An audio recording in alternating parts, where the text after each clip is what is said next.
好，朋友们好，我是董买买。这期视频跟大家聊一聊我这一次因为搬家，然后觉得特别好的一些大家电、小家电，然后我跟大家聊4款产品，这也是我自己用了将近有1个多月之后，我觉得深刻的提升了家庭幸福感的产品，所以这一期视频就跟大家来聊一聊。首先呢，我觉得是烘干机。以前我对于烘干机的要求并没有那么高，我觉得有一个晾衣架，然后自己把衣服洗完了之后放在外面晒一晒就可以了。但是最近我买了一台烘干机之后，加上上海这1个星期都是阴雨连绵，我觉得烘干机是极大的提升了这个生活的品质感。因为烘干机烘干完的衣服之后，你完全不需要晾晒，直接就可以折叠起来，准备下一次来使用了，并且每一次烘干的成本其实非常低。我自己仔细观察了一下，像我们家这样一天每天都洗衣服的，大概每次的烘干时长也就是2个小时左右。所以烘干机我看了一下功率啊，也就1000瓦的样子，就算它满功率运行。2个小时无非也才2度电，所以你要放在上海的话，白天大概6毛多钱1度电吧，晚上大概3毛多钱1度电，其实非常非常的便宜了。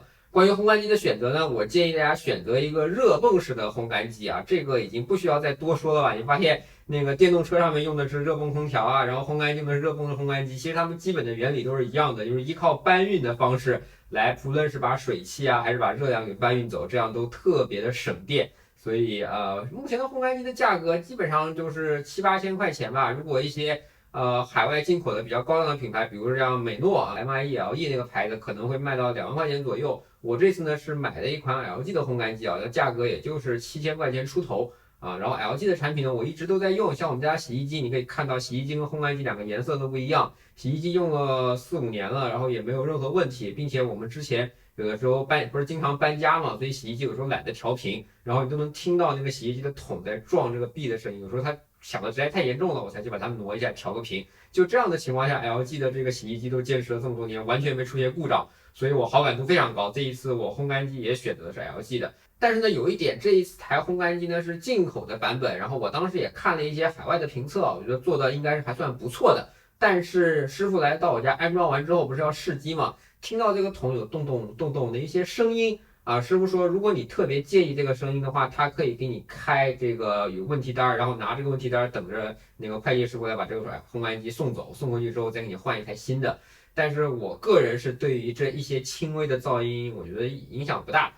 这个出现这个噪音的问题，我在其他的一些评论中也有看到，就是这个烘干机是进口产品，在运输过程中难免会发生到一些震荡啊、碰撞什么的。然后会导致那个桶不锈钢桶嘛，不是那个正圆了，稍微有那么一点点偏，它在运行的过程中呢，就会跟这个侧壁发生一些碰撞。在运行中，你能明显的看到侧壁会有一些抖动的，但我觉得问题不大，因为毕竟这玩意儿有10年质保，再加上我实在是特别讨厌把这个家电放在家里头，然后等着别人来拿走，过会儿再送来一个新的，然后再重新叫安装，这个流程我觉得特别讨厌，所以我就把它收下了。那实际上我运行了这么1个多月以来，这个机器。我感觉是不是越转，然后那个摩擦部位就被磨损掉了？反正感觉好像噪音反而变小了。那 anyway 吧，烘干机本身，如果大家特别介意的话，在安装的时候最好你在，然后让师傅给你试一下机，有问题的话现场给它更换掉也挺好的。然后 LG 的安装效率非常高，基本上你上午去选择安装，当天就有人联系你，第2天也就装好了。所以这是烘干机。然后呢，就是吸尘器，吸尘器呢就戴森啊没啥可说的，我家原来用的是戴森 V8。用了好久，然后 V8 不是后来以至于什么不太好使了，我一查那个发现续航不够的主要原因是戴森的电池不行了，于是呢我又去淘宝上买了一块兼容电池，就用了好几年。然后去年不是由于疫情嘛，疫情我干脆就自己在家里头的时候，我自己还试着用了几次，我发现用久了之后，主要的损耗是来自于它的吸头，就是那个地板的印刷头，长期使用已经磨损掉了，所以我又换了个磨损掉的印刷头。又多用了1年，到今年之后，这一次搬家过来之后，完全就用不了了。就是主要原因是体现在它充电也充不进去了，我猜可能电池又不太行了，再加上我们家那个微动开关，就是有时候不太好使，那开关你摁下去，摁着是可以的，结果摁着断断续续的，所以总之就是这一次就换，把它一步到位换了一个 V11，V11的定价在戴森的整个体系中，我觉得算是非常昂贵了。我买的是国行版本，价格将近5000块钱。然后并且我还额外买了一个它的充电底座。那追求那个充电底座，主要还是那个底座是戴森自己的官方设计，并且非常好看。然后在这个吸尘器不用的时候，还可以帮你放上去充电。我觉得这个设计上我是为它买单的。至于如果你不想要原厂的话，淘宝上有很多兼容产品，价格可能只需要官方这个底座定价是800啊，那个官方价格可能只有它1/4就能买到一个兼容产品。我觉得充电什么的应该也没有什么问题。然后本次呢，我买的这个 V11的吸头特别多，虽然很多吸头是我用不到的，比如说我们家不买宠物、不养宠物，然后一些边边角角什么的我也不在乎，所以它有些吸头我用不着。但是我把这些好看的吸头全部给它通过宜家洞洞板把它放到了储藏间里头，哎，这样来看从上到下这种整理收纳整齐的感觉，我觉得还是不错的。我日常用的最多的吸头还是一个是用来吸硬地板的吸头，另外一个呢就是用来吸床的这个吸头啊，对，所以我觉得使用起来没问题。就机器本身来说，V11要比 V8的自重大了许多，所以如果你是自己用的话，你要稍微锻炼一下身体，不然用不了几下你就会觉得啊手有点酸了。然后从蜥蜴的角度来看，V11确实要强大不少。就我也没做什么对比实验啊，因为我自己也吸过嘛，就是同样的一些东西吸两次，你会觉得这个运过去了之后，你不需要特别用力的推，基本上只要所到之处就能给它吸得非常干净，这一点是让我很满意的。然后再有呢，就是 V11本次在顶部带了一个电量的显示 ，LED 的显示啊，我觉得使用上比较方便了。然后最后呢，好像官方说这次 V11是支持了可更换电池。那总之你要买官方电池的话，那依然也不便宜就是了。但是它总归官方提供了一种电池的方式。然后最后呢，就是戴森的吸尘器呢，基本上国行的溢价比较高，但是有保修，修起来比较方便。然后淘宝上呢，也有一些商家定了一些价格比较便宜，我本次没有买，主要还是因为国行它给了我一种官方质保，让我觉得很省事儿，所以我就在京东去买的。这就是关于戴森吸尘器，我觉得还是挺满意的。反正戴森目前 V11当然是贵了，如果你这时候再去买 V8的话，不到2000块钱的价格，我觉得房子如果不是特别大的话，V8也足够使用了。所以戴森这个定价机制挺有意思的，挺像苹果的。就是它最先进的产品价格一定是贵的，它的往期产品也是能用的，但是它价格立马就便宜，去跟一些第三方其他的一些品牌去竞争。我觉得这个产品策略也是 OK 的。然后第三个呢，我觉得本次特别满意的就是洗碗机了。当然洗碗机我们家一直都在用，然后之前呢我用的都是西门子，本次呢我买的时候我就直接选了一个便宜的，我在淘宝上找了一个美的的产品叫 GX800啊，GX800是一款13头的洗碗机。我当时买它就看中一件事，它带烘干。就是洗碗机，以前我们家的那些洗碗机啊，都是什么开发商送的什么的，没有烘干的。没有烘干的原因就是你洗过碗之后，那个碗还特别潮湿啊。然后呢，你有的时候你还要再用啊，你可能还要把它沥干啊，或者像有时候再弄去擦一下，特别的不方便。然后本次呢，美的的这个产品它最后自带了一个烘干功能，所以这个功能我觉得非常实用。它洗完之后，它烘干可以保证碗都是干的，这一点特别重要。然后同时呢，就是网筐里面还是有一点点水啊，但我觉得问题不大。就是反正保证你这个碗都是干的了，然后同时因为是美的的国产品牌嘛，它好像是对于国内的炒锅啊什么的，我感觉兼容性更好。反正就是洗起来，我觉得目前来看，也不知道机器是新的还是什么原因，我感觉洗的比原来要干净啊。对，然后同时美的的一些耗材跟你之前使用的西门子的耗材完全是兼容的，你过去就用亮碟，现在还可以依然继续使用。如果你想成本低一点的话，你还可以利用那个叫水位式，对，好像就是跟美的一起合作的一个产品啊。就是周边的产品，它有也洗碗粉啊，它有什么增亮剂啊什么的啊，总之就是整个习惯上没有什么改变，但是我觉得整体上这台洗碗机对整个家庭的日常使用是有正向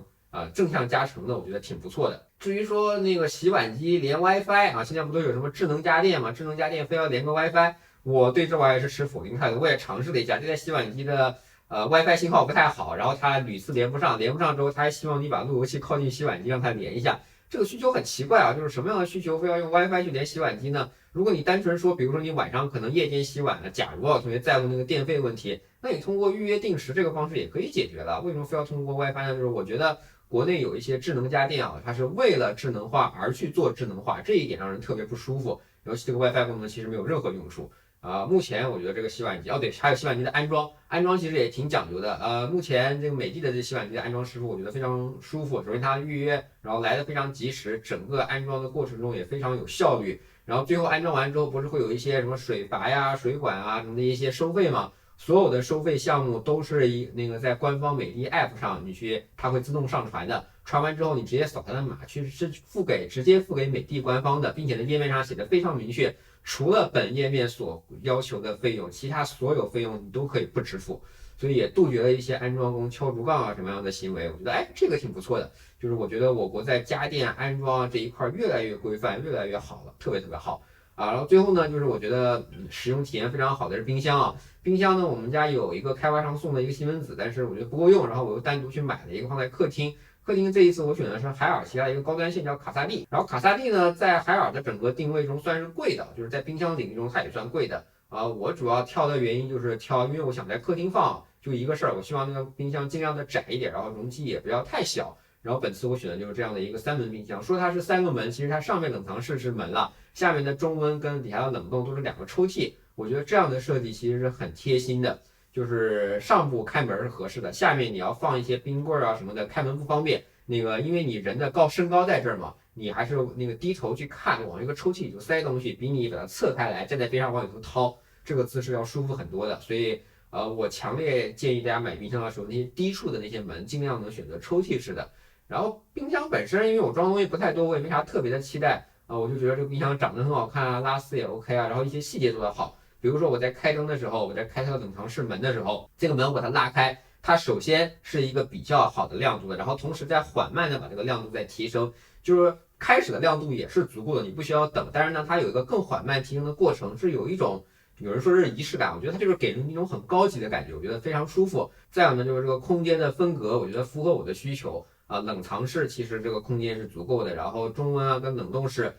非常好，这个整个这个容积符合我的日常需求。再有呢，就是冰箱本身的控制是简单的，我可以不看说明书盲操，就是甭管说上面有一个按钮，这个很贴心叫速冻，就是你可能买回来一些东西，比如超市回来马上就要化了，你把它扔进去之后，你摁一下速冻按钮，哎，这个玩意是有一定的实用意义的。然后再有呢，这个冰箱本身也是连 WiFi 的，我也连了一下哈，海尔的，也相当于用海尔的那个家庭 APP 嘛，我也连上去之后，我也不觉得连 WiFi 有啥作用啊。对，总之就是智能家居嘛，现在好像所有的产品万物都想连个 WiFi 啊，就是这样的一个情况。然后卡萨帝冰箱本身运行的时候完全没有噪音，就是压缩机的声音理论上说小一定的分贝，除非你贴上去听你就听不见了嘛。这个冰箱如果你不是刻意把耳朵凑上去，那个压缩机的声音真的是几乎不可见。国产家电做得越来越好了，并且从股票市值的角度，你也能看到美的其实股价也在节节攀升啊。最近美的好像还做了一些回购嘛，对吧？所以我觉得，